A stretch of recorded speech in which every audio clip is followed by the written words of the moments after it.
বিধায়কের বিরুদ্ধে পোস্টার পূর্ব বর্ধমানের ভাতারে। তৃণমূল বিধায়ক মানগোবিন্দ অধিকারীকে এবার ভোটে প্রার্থী না করার দাবি জানিয়ে পোস্টার পড়েছে ভাতার বাজার, কামারপাড়া মোড় ও নতুন বাসস্ট্যান্ড সহ বিভিন্ন জায়গায়। ভাতারের প্রাক্তন বিধায়ক বনমালী হাজরা ও বর্তমান বিধায়ক মানগোবিন্দ অধিকারীর মধ্যে গত 1 বছর ধরে কোন্দল। ভোটের মুখে এই সংঘাতকে কেন্দ্র করে আড়াআড়ি বিভক্ত তৃণমূল কংগ্রেস। দলের মধ্যেই এক গোষ্ঠী বিরোধীদের সঙ্গে মিলে এই পোস্টার দিয়েছে বলে মত তৃণমূল বিধায়ক মানগোবিন্দ অধিকারীর। যদিও স্থানীয় তৃণমূল নেতৃত্বের মতে কোনো গোষ্ঠী নয়, বিরোধীরাই দিয়েছে এই পোস্টার। বিধায়ক সরকারি হাসপাতালে মদ্যপ অবস্থায় ডিউটিতে চিকিৎসক শ্বাসকষ্টে আক্রান্ত 1.5 বছরের শিশুকে ভুল ওষুধ দেওয়ার অভিযোগ।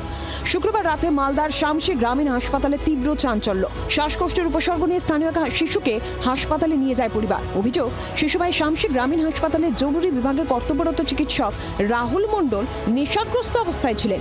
ঠিকমতো শারীরিক পরীক্ষা না করেই অসুস্থ শিশুকে ভুল ওষুধ দেওয়া হয় বলে অভিযোগ পরিবারের। শিশুর শারীরিক অবস্থার অবনতি হলে বিক্ষোভ দেখান পরিবারের লোকজন। আর এরপর চাঁচল সুপার স্পেশালিটি হাসপাতালে নিয়ে যাওয়া হয় অসুস্থ শিশুকে।